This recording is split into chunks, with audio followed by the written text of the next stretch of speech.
হ্যাঁ। সেই দিন জল হচ্ছিল আর লিখতে লিখতে আর জায়গায় পালিয়ে গেলাম বলে ভুলে আর মুটে দিয়েছে। পুরো মুতে দিয়ে খাতা নষ্ট হয়ে গেল? হ্যাঁ না তুই লিখিস নি? স্যার লিখেছিলাম সত্যি বলছি। ক পাতা লিখেছিলি? 20 পাতা করে। 20 পাতা লিখেছিলি, পুরোটাই ছাগলে মুতে নষ্ট করে দিল? হ্যাঁ কতটা মুতেছে রে ছাগলে? বড় ছাগল নাকি? হ্যাঁ আম ছাগল। রাম ছাগল? এমন অত পাতা লিখলি, তা ছাগলে এমন পেচ্ছাপ করলো, মুদলো যে তোর সব পাতা ভিজে নষ্ট হয়ে গেল? হ্যাঁ ঠিক কথা, সত্যি কথা বলছিস? হ্যাঁ স্যার সত্যি বলছি। তা তুই বা তা সেটা যে করেছিলি, সেই খাতাটা রয়েছে সেই ছাগলে যে মুতে দিয়েছিল? মা ওটা ফেলে দিয়েছে।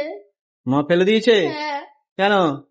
মা বলছে, আমি তো মাকে জিজ্ঞেস করছি মা ছিল করে না করে, আমি বলছি মা বলছে পুকুরে ফেললি।